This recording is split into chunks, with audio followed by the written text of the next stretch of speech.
Diploma admission first year 2026 CAP round 4साठी option form भरायची जी तारीख आहे ती आहे 3 ऑगस्ट ते 4 ऑगस्ट. आणि कॅप राऊंड 4ची अलॉटमेंट जी होणार आहे ती होणार आहे 6 ऑगस्ट या दिवशी संध्याकाळी 5 ते 6 वाजेपर्यंत ती होणार.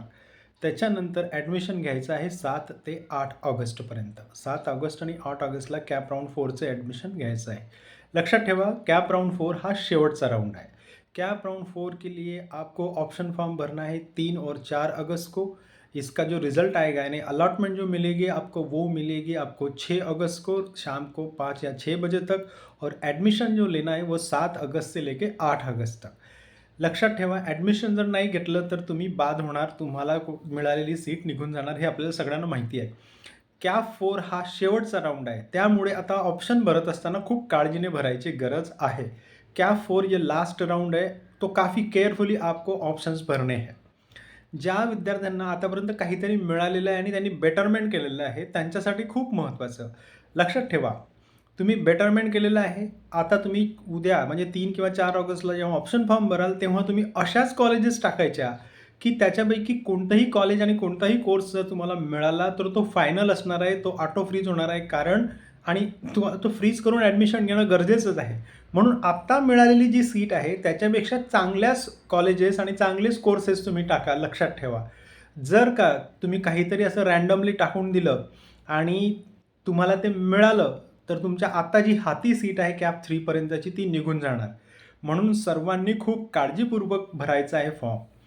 कॅप 3 तक जिन बच्चों को कुछ ना कुछ कॉलेज अलॉट हुआ है और उन्होंने बेटरमेंट करके रखा है, उन लोगों के लिए काफ़ी इम्पोर्टेंट इंस्ट्रक्शन ये है कि अभी कॅप 4 को 3 या 4 अगस्त को जो आप फॉर्म भरोगे उस फॉर्म में आपको ऐसे ही कॉलेजेस और ऐसे ही कोर्सेज भरने हैं कि जो आपको जो मिला है कैप 3 तक उससे बेहतर है। क्योंकि अगर आपने कुछ रैंडमली भर दिया और आपको मिल गया तो आपके हाथ का जो कैप 3 तक का जो हाथ का कॉलेज है वो निकल जाएगा, और आपको कैप 4 लास्ट राउंड है तो उसमें एडमिशन लेना ही पड़ेगा, आपके पास और कोई चारा नहीं है। इसलिए काफ़ी केयरफुली आप लोगों को वो भरना है। अभी जिन लोगों को अब तक कुछ भी मिला नहीं है उनके लिए इंस्ट्रक्शन ये है कि आप लोग भी काफ़ी केयरफुली याद रखो, आपको अभी बेटरमेंट का ऑप्शन नहीं मिलेगा कॅप 4 के बाद, क्योंकि वो लास्ट है।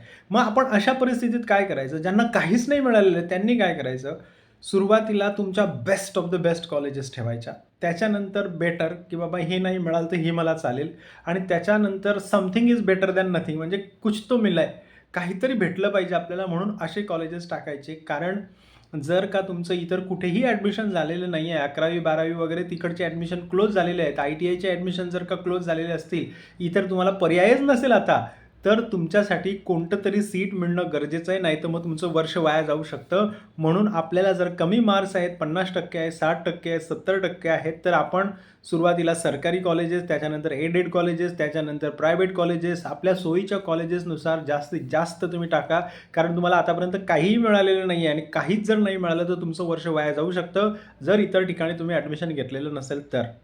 जिन बच्चों को कुछ भी नहीं मिला है उन लोगों ने पहले सरकारी कॉलेजेस, उसके बाद एडेड कॉलेजेस, उसके बाद प्राइवेट कॉलेजेस, ऐसा सीक्वेंस रखो, मैक्सिमम ऑप्शंस दो। क्योंकि अगर आपको 11वीं 12वीं का आपका एडमिशन नहीं हुआ या किसी भी कॉलेज में या ITI में अगर आपका एडमिशन नहीं हुआ है और आपको इस डिप्लोमा में भी कुछ नहीं मिला तो फिर आपको प्रॉब्लम हो सकती है, आपका जो पूरा साल है वो बर्बाद हो सकता है, इसलिए आपको अच्छे से भरना है।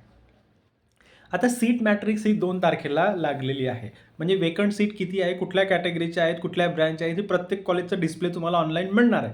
मग त्याच्यानुसार जर का तुम्ही अभ्यास केला तर तुम्हाला कधी-कधी असं वाटेल की भाऊ एखाद्या कॉलेजमध्ये कुठल्या तरी ब्रँचसाठी सीटच अवेलेबल नाही आहे, सगळ्या भरलेल्या आहेत। मग आपण ती सीट तर आपल्याला पाहिजे आहे, आपली ती ड्रीम कॉलेज आहे आणि ड्रीम कोर्स आहे, मग आपण ते टाकायचं का नाही, तर टाकायचं। अगदी 4थ्या राऊंडपर्यंत सुद्धा तुम्ही ते टाकायचं, कारण त्या कॉलेजमध्ये त्या कोर्ससाठी जर का एखाद्या ब्रँचच्या विद्यार्थ्याने त्या कोर्सच्या विद्यार्थ्याने जर का कॅन्सलेशन केलं तर तुम्हाला ती सीट मिळू शकते। एखाद्या विद्यार्थ्याने बेटरमेंट करून जर का एखादी सीट अडकवून ठेवलेली आहे आणि त्याला जर बेटर कॉलेज मिळालं तर तुम्हाला ती सीट मिळू शकते, जर तुमचं इमिडिएट मेरिट असेल तर। त्याचप्रमाणे ज्या ब्रँचच्या एखाद्या ब्रँचच्या किंवा एखाद्या कॅटेगरीच्या पर्टिक्युलर कॅटेगरीचा जर का विद्यार्थी मिळालाच नाही, तर अशा पण ज्या सीट्स आहेत त्या ओपन होतात सर्वांसाठी आणि तुमची लॉटरी लागू शकते. लक्षात ठेवा, सीट असो किंवा नसो सीट मॅट्रिक्समध्ये तुम्ही तो बिनधास्त भरू शकता. आणि आता तुम्हाला भीती नाही आहे की बाबा ऑटो फ्रीज कोणतं होणार आणि कुठलं बेटरमेंटसाठी जाणार, ही भीती नाही आहे. कारण जे पण मिळेल चौथ्या राऊंडला ते आपल्याला घ्यायचंच आहे.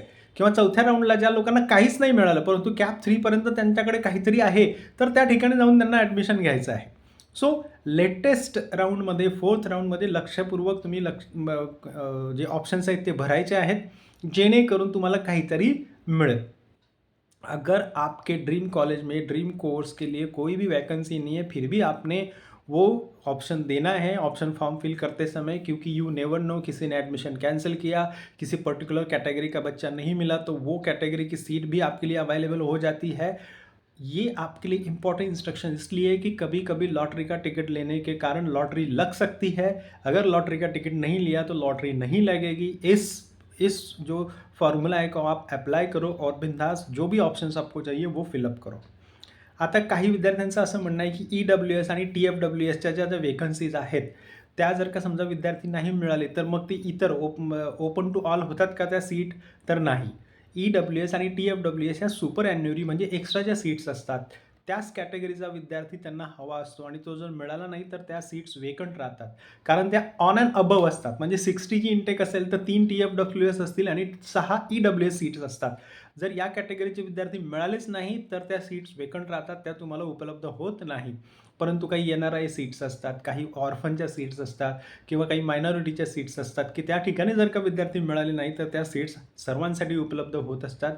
किंवा एखाद्या कॉलेजने काय केलेलं असतं की त्यांचं समजा मायनॉरिटी कॉलेज आहे, तर त्यांच्या जर सीट्स भरल्या गेल्या नाहीत तर त्या बोर्डाला सांगतात आणि त्या सीट्स रिलीज करतात. म्हणजे काय, त्या सीट्स इतरांसाठी ओपन होऊ शकतात. अशा वेळेस आपली लॉटरी लागू शकते. कुठलंही कॉलेज असो तुम्ही तिथे ऑप्शन्स भरू शकता. याच्या व्यतिरिक्त जर का तुम्हाला काही ट्रिक असेल, काहीतरी माहिती असेल किंवा विचारायचं असेल तर तुम्ही कमेंट बॉक्समध्ये कमेंट करू शकता. 3 आणि 4 ऑगस्टला व्यवस्थित ऑप्शन फॉर्म भरा. कॅप राऊंड 4 हा शेवटचा आहे. 6 तारखेला त्याची अलॉटमेंट होणार आहे आणि 7 आणि 8 तारखेला तुम्हाला ॲडमिशन घ्यायचं आहे. त्यामुळे यात सांगितलेल्या इन्स्ट्रक्शन्स व्यवस्थित वापरा आणि तुम्ही भरा. जर तुम्हाला घरी समजत नसेल कुठल्याही FC सेंटरला जा. गव्हर्नमेंट पॉलिटेक्निक ठाण्याला आलात तरी मी आणि आमची पूर्ण टीम आहे, तुम्हाला नक्कीच मार्गदर्शन करू. All the very best.